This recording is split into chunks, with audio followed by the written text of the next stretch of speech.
میرا نام علینا ہے، میں حیدرآباد کی رہنے والی ہوں۔ ہم 2 بہنیں اور ایک بھائی ہیں۔ میں سب سے چھوٹی تھی اور سب سے لاڈلی تھی۔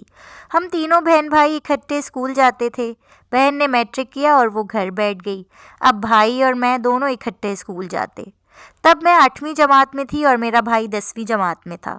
مجھے اسکول میں آتے جاتے ایک لڑکا اچھا لگنے لگا۔ اس کے دل کو بھی میں بھا گئی۔ میں شروع سے ہی شوخ مزاج اور آزاد خیال لڑکی تھی۔ کچھ عرصے تو ہم نے صرف ایک دوسرے کو دیکھنے پہ گزارا کیا۔ اسکول آتے جاتے ایک دوسرے کو مڑ مڑ کر دیکھتے رہتے۔ آدھا سال گزر گیا اور میں 9ویں جماعت میں آ گئی اور بھائی نے میٹرک کر لیا۔ اس نے کالج میں داخلہ لے لیا جو کہ شہر میں واقع تھا، اور میں گاؤں کے اسکول میں ہی جہاں پہلے جاتی تھی وہاں جانے لگی۔ اب میں اکیلی اپنے محلے کی لڑکیوں کے ساتھ اسکول جاتی تھی۔ اس طرح اب مجھے اس لڑکے عمر سے بات چیت کرنے کا بھی موقع مل جاتا، کیونکہ محلے کی ہم سب لڑکیاں سہیلیاں تھیں۔ سب ایک دوسرے کے راز جانتی تھیں۔ 9ویں سے 10ویں جماعت تک 2 سال ہم نے ایک دوسرے سے ملاقاتیں کی اور چھپ چھپ کے ملے۔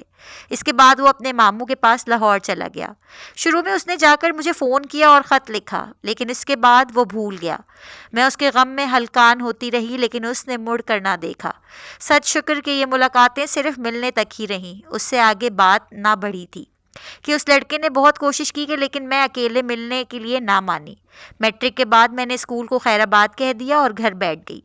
بہن کی شادی کی تاریخ مقرر ہو گئی اور گھر میں خوب زور و شور سے شادی کی تیاریاں شروع ہو گئیں۔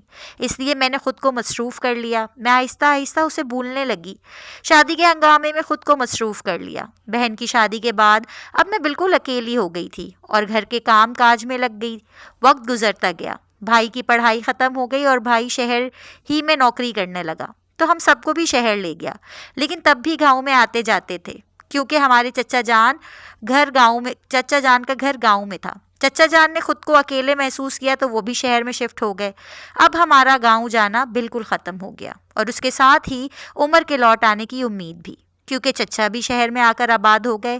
تب ہم کرائے کے مکان میں رہتے تھے۔ چچا شہر میں شفٹ ہوئے تو انہوں نے اپنے محلے میں ہمیں بھی مکان خرید دیا کہ 2 گھر ساتھ ساتھ بک رہے تھے۔ اب ہمارا اور چچا جان کا گھر بالکل ساتھ ساتھ تھا۔ 1 سال بعد چچا جان اپنی فیملی سمیت بیرون ملک چلے گئے۔ ان کا مکان خالی رہ گیا۔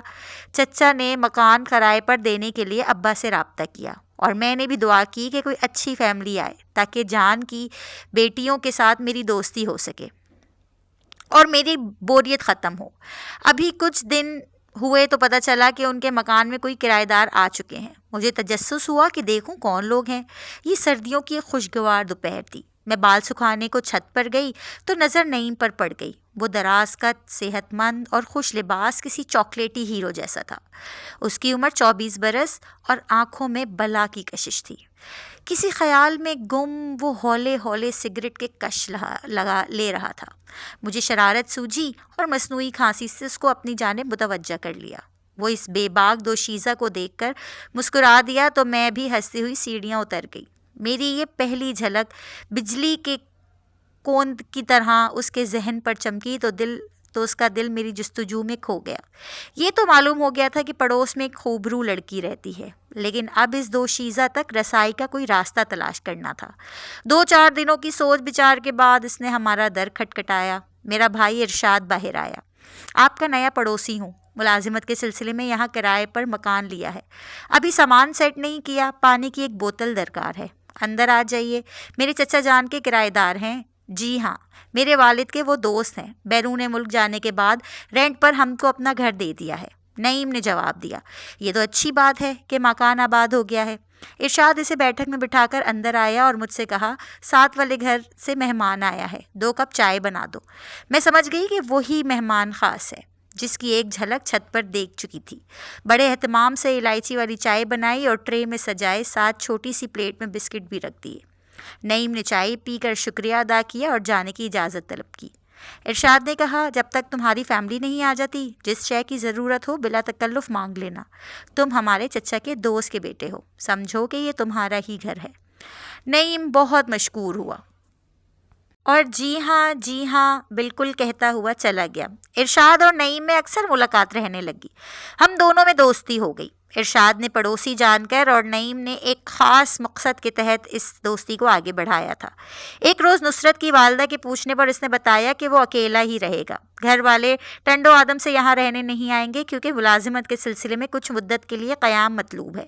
نعیم نے میرے والدین سے بھی اچھے مراسم استوار کر لیے، وہ ہمارے گھر آنے جانے لگا۔ اس کی تنہائی کا خیال کر کے میری والدہ اکثر کھانا بھجوا دیتی کہ پردیسی ہے، گھر کے کھانے کو ترستا ہوگا، کنبا ساتھ نہ ہو تو بیچارے ملازمت پیشہ دوسرے شہر میں بہت سے مسائل سے دوچار رہتے ہیں، جن میں ایک مسئلہ کھانے کا بھی ہوتا ہے۔ تبھی چھٹی کے دن وہ ارشاد سے کہتی، دوپہر کو نعیم کو بھی بلا لینا، بیٹا وہ اکیلا رہتا ہے، تمہارے ساتھ کھانا کھا لے گا۔ خدا جانے جوان بیٹیوں کے والدین اتنے سادہ کیوں ہوتے ہیں کہ اس طرح غیر نوجوانوں کو گھر آنے کی اجازت دے دیتے ہیں۔ اس آنے جانے میں کئی بار میرا اور نعیم کا آمنا سامنا ہوا تو پسندیدگی کے جذبے کو اور ہوا ملی اور ہم ایک دوسرے سے ملاقات کے طلبگار رہنے لگے۔ اب میں بہانے سے چھت پر جانے لگی، مگر اس سے ملاقات شاذ و نادر ہی ہو پاتی۔ صبح نعیم ڈیوٹی پر چلا جاتا، شام کو ارشاد اور والد گھر پر ہوتے، تب چھت پر جانا محال تھا۔ ایک روز چھٹی والے دن جب باپ اور بھائی دونوں گھر پر نہ تھے، میں اوپر گئی تو نعیم کو اپنی چھت پر ٹہلتے پایا۔ ہم دونوں کو جی بھر کر باتیں کرنے کا موقع مل گیا۔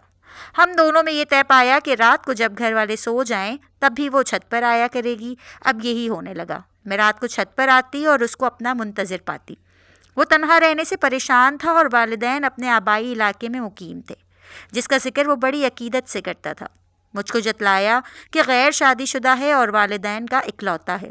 سردیوں کی راتوں میں جب گھر والے لحافوں میں دبکے ہوئے ہوتے، ہم دونوں ساری رات چھت پر گزار دیتے۔ یہ ایسا جذبہ تھا کہ دسمبر اور جنوری کی ٹھٹھرتی راتوں میں بھی سردی ہمارا کچھ نہیں بگاڑ سکتی تھی۔ ایک روز میری ماں نے نصف شب آنکھ کھلی تو وہ اپنے کمرے سے بیٹی کے کمرے میں آئیں۔ مجھے بستر پر نہ پایا تو سمجھی کہ پانی پینے کچن میں گئی ہوگی۔ وہ جا کر اپنے کمرے میں سو گئی۔ صبح اس نے میری آنکھیں سرخ دیکھ کر پوچھا کہ کیا رات جاگتی رہی ہو؟ تمہاری آنکھیں سرخ ہو رہی ہیں۔ ہاں اماں، رات بھر نیند نہیں آئی، میں تمہارے کمرے میں آئی تو تم بستر پر موجود نہ تھی۔ اس پر میں گھبرا کر بولی، پیٹ میں درد ہوا تو باتھ روم چلی گئی تھی۔ اگر تکلیف تھی تو مجھے جگا لیا ہوتا، معمولی تکلیف تھی، اب ٹھیک ہوں اماں۔ اس روز کے بعد میں چکنی ہو گئی۔ خیر گزری کہ ماں نے واش روم میں نہ جھانکا تھا۔ چند روز بعد آدھی رات کو ماں کو گھبراہٹ ہوئی، وہ میرے کمرے میں آئی، دیکھا تو میں موجود نہ تھی، تاہم واش روم کی لائٹ جل رہی تھی اور دروازہ بند تھا۔ یہی سوچا کہ بیٹی واش روم میں ہے، وہ پلٹ کر اپنے کمرے میں جا کر سو گئی۔ تاہم اگلے روز اس نے شوہر سے کہا، علینا بڑی ہو گئی ہے، اس کی شادی کا سوچو، جب سے اس کی بڑی بہن کی شادی ہوئی ہے تنہائی سے یہ بیمار سی نظر آنے لگی ہے۔ ٹھیک ہے، کسی دن سفورہ آپا کے گھر چلی جاؤ اور بات چیت کر لو، ان کا ارادہ ہوا تو شادی کی تاریخ طے کر کے آ جائیں گے۔ میری خالہ نے میرا رشتہ طلب کر رکھا تھا، دونوں بہنوں کا ارادہ جلدی شادی کرنے کا ہو گیا۔ تبھی انہی دنوں والدین شادی کی تاریخ مقرر کرنے شہیاری چلے گئے۔ گھر میں ارشاد اور میں تھے۔ یہ بڑی اہم بات تھی۔ میں نعیم کو اس اہم خبر سے آگاہ کرنے کو بے قرار ہو گئی۔ بھائی سو گیا تو چھت پر گئی، نعیم کو نہ پایا تو ہمت کر کے اس چھوٹی سی دیوار کو پھلانگ کر چھت سے سیڑھیاں اتر کر چچا کے آنگن میں پہنچ گئی۔ نعیم کمرے میں سو رہا تھا، دروازہ کھلا ہوا تھا۔ میں دبے قدموں اس کے قریب جا کھڑی ہوئی اور ہولے سے بازو ہلایا۔ وہ اٹھ بیٹھا، نیلے بلب کی ہلکی روشنی میں حیرت سے مجھ کو دیکھنے لگا جیسے کوئی خواب دیکھ رہا ہو۔ میں آئی ہوں علینا، نعیم آنکھیں کھولو اور میری بات سنو۔ سن رہا ہوں، اس نے آنکھیں مل کر پوری طرح اپنے خوابیدہ حواس بیدار کیے۔ اس کو اب بھی یقین نہیں آ رہا تھا کہ وہ حقیقت میں اس کے سامنے کھڑی ہے، یا یہ کہ خواب ہے۔ آج تم چھت پر نہیں آئے، تبھی مجھے آنا پڑا ہے، بہت ضروری بات بتانی ہے تم کو۔ میں اوپر گیا تھا، تم نہیں آئی، انتظار کر کے واپس آ کر بستر پر لیٹا تو نیند آ گئی۔ آج دفتر میں کام بہت تھا، تھک گیا تھا۔ میں نے اس کی بات کو نظر انداز کر دیا۔ میں یہ بتانے کو بے قرار تھی کہ والدین میری شادی کر رہے ہیں۔ تم مذاق کر رہی ہو کیا؟ نہیں، سچ کہہ رہی ہوں، وہ تاریخ لینے گئے ہیں۔ اب کیا کریں؟ شادی سے انکار کر دو۔ یہ کیسے ہو سکتا ہے؟ تم والدین کو بلواؤ اور جلد بات کرو۔ یہ بھی اتنی جلدی نہیں ہو سکتا، مجھے چھٹی ملے گی تو ٹنڈو آدم جاؤں گا۔ تم نے پہلے کیوں نہیں بتایا؟ مجھے معلوم نہ تھا کہ ابا اماں اچانک خالہ جی کے گھر چلے جائیں گے تاریخ لینے۔